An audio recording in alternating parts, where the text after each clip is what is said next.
Tony बेटा, तुम्हारे लिए कितना अच्छा रिश्ता आया है। मानव चिड़ा को तो मैं बचपन से ही जानती हूँ। मानव चिड़ा छोटे से ही बहुत मेहनती है।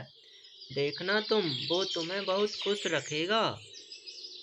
रामपुर के सुनहरे जंगल में सोनी चिड़िया रहती थी। सोनी चिड़िया की एक बेटी भी थी जिसका नाम टॉनी चिड़िया था। टॉनी चिड़िया बहुत ही सुंदर और समझदार थी, लेकिन टॉनी चिड़िया की अभी तक शादी नहीं हुई थी, जिसके कारण सोनी चिड़िया बहुत परेशान रहती थी। टॉनी बेटी, तुम अब बड़ी हो गई हो। मैं चाहती हूँ तुम्हारी शादी किसी अच्छे चिड़े से कर दूँ। लेकिन माँ, मेरे लिए तो बहुत अच्छे अच्छे रिश्ते आते हैं। लेकिन माँ, आप तो मना कर देती हो। बेटा, तुम्हारे लिए अभी तक जितने भी रिश्ते आए हैं वो चिड़े सारे के सारे दारूखोर और निकम्मे थे। मैं चाहती हूँ तुम्हारी शादी एक मेहनती चिड़े से हो जो तुम्हें सारी उम्र खुश रखे। लेकिन बेटा, तुम चिंता मत करो, मैं तुम्हारी शादी जल्द से जल्द करा दूंगी। अगले दिन चिड़िया के घोंसले पर एक चिड़ा और चिड़िया आती है। सोनी चिड़िया, मैं अपने बेटे का रिश्ता लेकर आई हूँ। मैं चाहती हूँ मेरे बेटे की शादी आपकी बेटी टॉनी चिड़िया से हो जाए। और आप तो मेरे बेटे को जानती ही हो, हम कितने सालों से इसी जंगल में रहते हैं। और आप मेरे बेटे को अच्छे से जानती हो कि मेरा बेटा कितना मेहनती है।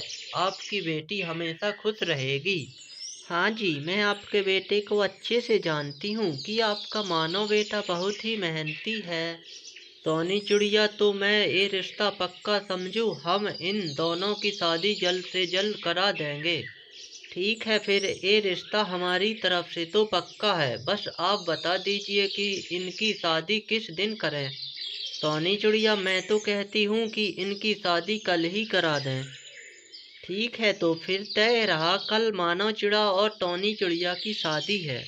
रिश्ता पक्का करके वो दोनों वहाँ से चले जाते हैं।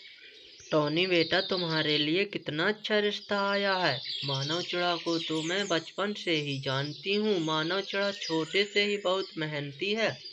देखना तुम, वो तुम्हें बहुत खुश रखेगा। अगले दिन टॉनी चिड़िया अपनी माँ से कहती है, अम्मा, मैं मेकअप करवाने पार्लर जा रही हूँ, जिससे मैं और भी सुंदर दिखूंगी। ठीक है टॉनी बेटा, अच्छे से जाना और मेकअप करवा के जल्दी वापस आ जाना। फिर टॉनी चिड़िया मेकअप कराने के लिए पार्लर चली जाती है।